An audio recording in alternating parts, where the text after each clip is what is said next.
7-ąją Šakių varpo vidurinės mokyklos sporto salėje turėjo įvykti Šakių rajono krepšinio lygos pirmenybių uždarymas. Pirmose tos dienos rungtynėse tarp Kubilių ir Kudirkos Naumiesčio Valionos jokia staigmena nekvepėjo. Kubiliai triuškinančių rezultatų laimėjo antrąsias mažojo finalo varžybas ir iškovojo bronzos medalius. O didžiojo finalo antrose rungtynėse tiek aikštelėje, tiek už jos ribų virė didelis aistros. Ne tik virė, bet antroje rungtynių pusėje netgi peraugo į muštynes. Rankų nesuvaldė pirmiausia Lukšių komandos vienas lyderių Kęstutis Pulokas, vėliau ir Sakalų krepšininkas Edvinas Bacevičius.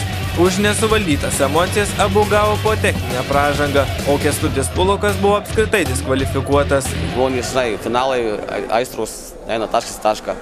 Jei kažkas ten vis jį užkliudė, jis ten iš karto paskui, šitokia situacija yra grubi. Čia reikia užmiršti tokius dalykus, čia nebulių kauktynės. Tai jei buvo situacija, buvo suširpė teisėjai visą vadovauja. Padavė viens kitam rankai, toliau žaidė, o čia, kad boksuotis, tai žinai, čia jau negražu iš tikrųjų. Vyrai metuose ir turėtų būti kitaip.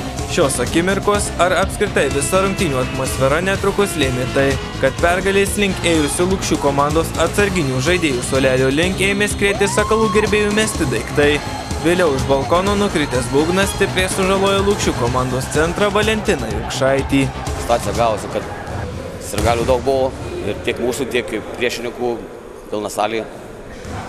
Ant galų kažkas pasikarščiavo, čia pradėjau mėtyti iš balkonų tiek į mūsų komandą, tiek į jų kažkas, tai neaišku, kurie tai sirgaliai saugus popiras. Rungtynės jau nuo trečio kėlinio pradžios buvo nevaldomos. Pirmiausiai organizatorius, aš jau po trečio kėlinio pradžioje perspėjau Jonušką, kad lekia pašaliniai daiktai, kad reikia ar stabdyti, ar imtis priemonių. Jonuška pasakė, yra aikštėje teisėjai, jie turi daryti tvarką. Salėje kilo sumaištis.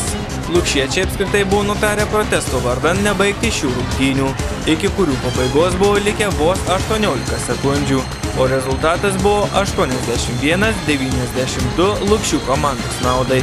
Tačiau tai būtų reiškia, jog finalo dvikova dėl geresnio taškų santykio po 2 rungtynių būtų laimėję Sakalai.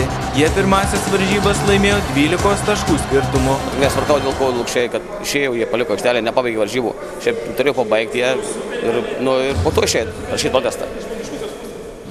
O aš parašiau protestą, kad dėl būtent komanda, kad jinai neapgalvotai pasikarščiavo ir išbėgo į rūbinę. Kliuvo žmogų į koją, nepaeina, tai jeigu būtų jam į galvą kliuvė tas daiktas.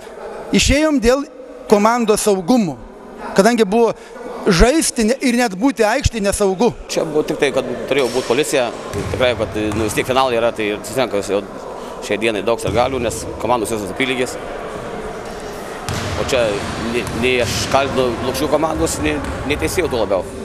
Čia įvyko tokia situacija, pasikarščiavo kažkas. Po ilgokos pertraukos, kuomet į sporto salę pagaliau atvyko policijos pareigūnai, šiek tiek apmalšino įsiplieskusias aistras.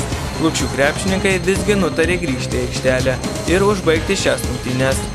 Deja, pergalės reikiamų taškų skirtumo jiems iškovoti nepavyko. Varžybos baigėsi rezultatu 82-93 Lukšių naudai, tačiau finalo dvikovos nugalėtojas tapo Šakių Sakalai. Daugiausia taškų nugalėtojams pelnė Giedrius Dūda 29, Mindaugas Labanauskas surinko 17 taškų. Tarp lukšiečių rezultatyviausias buvo Šarūnas Jurgutis, jo sąskaitoje 24 taškai, Kęstutis Pulokas pridėjo 22. Tačiau nei medalių, nei nugalėtų taurės Sakalams niekas neužkabino. Iškart po rungtynių abi komandos varžybų organizatoriams pateikė keletą protestų. Tik po jų svarstymo paaiškės, kai baigsis šių metų Šakių rajono krepšinio A lygos pirmenybės. Jos jau yra užprotestuotos ir šiandien nevyko apdovanojimai, tai reiškia, manau, kad bus svarstymas, o svarstymo metu galėsim svarstymo rezultatus prognozuoti sunku, komentuoti galėsim po svarstymo. Jeigu nuspręs federacija, kad reikia, tai kodėl? Mielai. Bet aš sakau, nematau, Lukšiam, aišku, nėra kitos išeities. Jie dar bandys užprotestuoti, kad perlaužti. Mes tai, jeigu nuspręs, mielai, žaisim, nesibrėžtysim.